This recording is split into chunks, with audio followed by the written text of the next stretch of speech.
very much for having me. Now, today I'll be presenting on the fashion industry in Jamaica and the broader Caribbean, finding our niche in the global value chain and the importance of clustering, competitiveness, and innovation within the Caribbean. Now, these are the areas that I will be covering. I will not read through everything in an effort to save time. 12 minutes go by real quickly. Now, first and foremost, the global apparel industry. Apparel is one of the oldest and largest export industries in the world. It's probably second to food. It's very important to stay warm, and from the beginning of time, food and clothing were two of the most important things.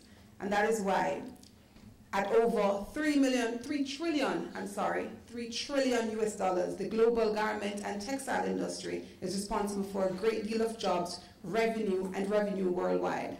The solution for Caribbean fashion lies in our ability to navigate the economic, social, and political dimensions of the global textile and apparel sector, implications for production, distribution, and consumption of apparel goods in the world market.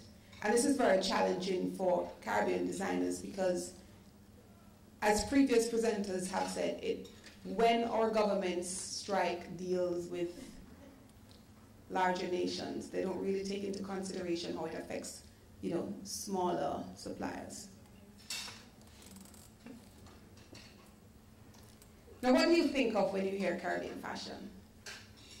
Most people think of swimwear, resort wear, straw hats, because it's all a big beach. I look out the window now and all I see is beautiful ocean, the sunset, that means the sunlight. When you think of Caribbean, you think of the vibrant colors of carnival, the culture of the people. But when you ask a tourist or a foreigner, what do you think of when you hear Jamaica or Barbados or any Caribbean island? Because like you have China, Africa, they all have a distinct dress that you can immediately think of. When you hear Africa, you think of the dashiki and the African prints. For Japanese, you think of the kimono. For Indians, you think of the sari. Now, when you say Caribbean, this is what comes to mind. Is that sellable?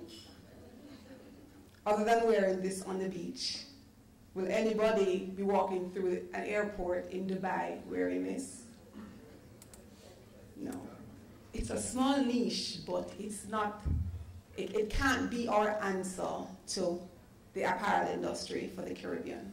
But this is what we're known for, because it's a big beach and all we do is party and have fun. So, and if you look at some of these images, the sunset shirt, it's not even authentic Caribbean. This came out of Hawaii. And every other island has captured it. And now you can see St. Lucia printed on it, Montego Bay, Jamaica, every single island has captured this nice little shirt, the island shirt as they call it. Even our mentor bands, that's the typical image that a tourist would have of a Jamaican. A man in a straw hat with his guitar, and that's our fashion look as far as they're concerned. Or the market lady on the street that they see with a basket and the bandana skirt, and that nice look. And when they buy art and bring back to say, I went to Jamaica or I went to the Caribbean, they want to take an art that depicts the market woman or the mentor band or parts of the culture. But we still don't understand what is the true Caribbean fashion identity. We may not even have one, other than the resort look. Because we take whatever North America is doing, we adapt that and call it our own. So we're influenced by European style, American style, all the different styles, especially because the Caribbean is a melting pot with the Indians, the Chinese. You see that coming out in our dress with the colors, the vibrant colors and the prints. Now, look at Jamaica, for instance, the dancehall fashion. Now that is significantly influenced by pop culture in America. When you watch BET and you see all the rappers and the girls dancing, that is what you see. the sexy outfits, and Jamaican dancehall fashion is all about sex appeal, and you see it in these images right now. But we have more to Jamaica than just dancehall fashion. We have a plethora of Jamaican designers. For some reason I know all these designers by name, and it might seem a little difficult because there are so many. And this is just a few of the Jamaican designers that we have that are creating top-of-the-line designs that you can wear to a function, from corporate wear to cocktail to casual wear, resort wear, and even Biggie at the top there doing dancehall wear. He's really known for that. And you have designers like Catch a Fire, who's Bob Marley's family, and she can use the Rasta colors in beautiful ways and market that worldwide, and it sells. Now that might be tapping into an identity that we don't even realize, we can tap into, because most of our designers tend to shy away from using, your national flag colors and the Rasta colors and so forth. They want to play to that North American look or the European look. But how can we compete? How can we be unique when we're doing what they're doing? If you look at most of the designs here, this could be on any runway in the world. Maybe not the Rasta colors, but that could also be in Lagos. Moving fast along. Now also Trinidad, you can see where they have vibrant colors and prints. And to me, I believe Trinidad has a better understanding of what they need to be doing in terms of fashion. They have a niche and they stick to it. This look is synonymous with Trinidad designers, and they keep it like that. And they profit from it. Jamaica tends to be all over the place. Barbados as well keeps it really resort wear looking, and they just stick to that niche. Now for the Caribbean, we have a number of runway shows. Barbados has their Fashion Week. Trinidad has their Fashion Week. We have Caribbean Fashion Week. Jamaica alone has about, for the year, probably about 6 or 7 different fashion-related runway shows. And we've brought down fashion executives from overseas, and they've commented on the fact that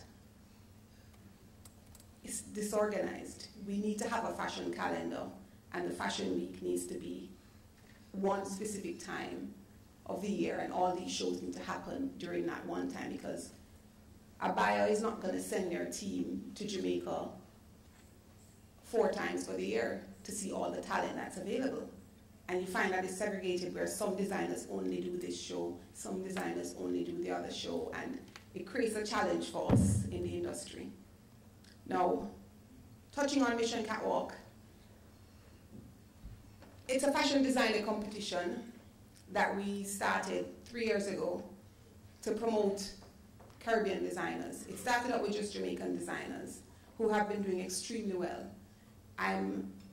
I get goosebumps when I talk about Shenna Carby, who calls me and speaks about moving from a wooden house now to a concrete house, and now she's about to purchase her own home, all because of the exposure she got from Mission Catwalk and the money she's been able to make. It is a viable industry, but we just need to tap into our niche. She has found her niche, and she's profiting from that niche. Now, we featured designers from across the Caribbean. In season 2, we opened up to about 10 different Caribbean countries: Trinidad and Tobago, Barbados, Guyana, Haiti. The Haitian designer didn't even speak English. We had to have an interpreter on set and caption on the screen for when it was airing across the region. Now, the prizes for our designers, it's more than any emerging designer would dream of. They get capital to start their clothing line. They get a chance to show at an international fashion week. They get a scholarship to study at an international college, because we found that a number, especially in Jamaica, 90% of our designers are untrained. I'm a designer. I studied philosophy and IR. But I'm a designer, and I'm making money from designing. A lot of our designers are self-taught, and they are important areas of fashion, manufacturing, and so forth that you need formal training. And Jamaicans especially tend to have it can go on attitude. Yeah man, it can go on. It look alright. Which, for international quality standards, it's just not going to work. Now, for Mission Catwalk, we had our first finale show at Miami Fashion Week. Our second finale show was at Caribbean Fashion Week. And our third finale show last season was at the beautiful Trident Castle in Port Antonio. And hundreds of people, because when we decided to do it in Port Antonio, we thought, oh, we're not going to have an audience. Nobody's going to leave Kingston and go to Port Antonio for a fashion finale show. And on the day, it was pouring rain. So we immediately thought we were doomed. But by 4 o'clock, the sun came out. 5 o'clock, the crowd started coming, and we had hundreds of people at Trident Castle there to see the finale for 3 designers, 2 from Bahamas and 1 Jamaican. Those were the 3 finalists last season. So there's immense potential. Jamaicans or Caribbean people on the whole, they want to buy local, they want to support the regional designers. Our winner this season, last season, just showed at London Fashion Week. An amazing collection. He has talent beyond words. He's not Jamaican, but we're pushing him because we have a Caribbean vision with Mission Catwalk. It's not just about Jamaica. And that is where even the Designers Guild would come in. We really don't have an association for designers. Every aspect of the fashion industry in Jamaica is pushed by model agencies, which is why our models are doing so well internationally. We don't have an organization for designers. We don't have a forum to ensure that what needs to happen to push the industry forward actually happens. Everything happens in the interest of business or models or outside the interest of designers. Now the Designers Guild, okay, I'm going to skip through real quickly. I thought I was going fast. So, some of the challenges we're having: skill shortages, lack of world-class training, limited manufacturing companies, outdated equipment, lack of financial investment, poor quality control, ineffective marketing, and challenges securing new markets. Now, to be competitive in the global market, it's becoming even more challenging. We can't manufacture here in Jamaica or in the Caribbean to send, to export. It's impossible. We just can't compete with the prices, and we can't compete with the quality. Because the quality that's coming out of Bangladesh and China is amazing. And they're doing this for pennies. When you look at a simple shirt, as posted by CNN, to produce the same shirt in China is about $3 US. To produce that same shirt in America is $13 US. In the Caribbean, it's 3 times 13 US. So we can't compete. We have to import the fabric. Labor cost is higher. Utility costs are higher. It's just absolutely impossible. We have to focus on a niche market. I'm going to skip over the the global value chain aspect, because most persons in the audience are familiar with the global value chain and understand how it would work. This was a basic layout of the fashion global value chain, from the creative aspect to the raw material aspect to the manufacturing aspect, the sales and marketing aspect, which is very important, which is an area that's lacking, as well as manufacturing and the retail aspect of it. We also need to find our niche. Niche market is very important for the Caribbean. For me, it's the way forward. We can't compete with mass production. You have to do niche. And to do niche, you have to be high-end. And the important thing, you have to know your client. You have to be different. You have to be unique. You have to be a lifestyle that people want to tap into. And Jamaica kind of has that, that reggae, Bob Marley type of cool lifestyle that we have, the weed smoking kind of thing. It's cool, it's a lifestyle. And the dress is a lifestyle. Probably we need to just tap into that and make that our niche. 0 minutes. So, opportunities right now. We have international buyers who we have contracts with. We have not serviced that contract as yet, and we secure those contracts through Mission Catwalk, but we can't service it because of the challenges within the industry in manufacturing and training and so forth.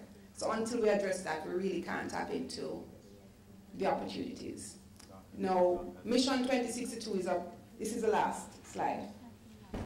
Mission 2062 is a program that we're working on in Jamaica. It should have been launched last year, but the co-conceptualizer passed away. And this will be the program that will change the playing field in Jamaica, especially. It will address the deficient areas in the local garment manufacturing industry, doing a training program and a manufacturing program. And another area where we see potential is through CARICOM, free movement of skilled labor. Trinidad has way more skilled labor than we do in Jamaica. You see it in their product. If we could get them to come here and share those skills, that would significantly help to lift the Caribbean. It's not just about Trinidad moving ahead or Jamaica moving ahead or Barbados. We have to pull together. And of course, that word now, the logistics hub. For us, there's potential in that. There's potential for everyone in that. This will open up new markets for us. Cheaper export costs. There's potential everywhere, and we're trying to tap into it and expand our global value chain for fashion. Please feel free to ask me any questions, since I had to breeze past most everything. Thank you very much.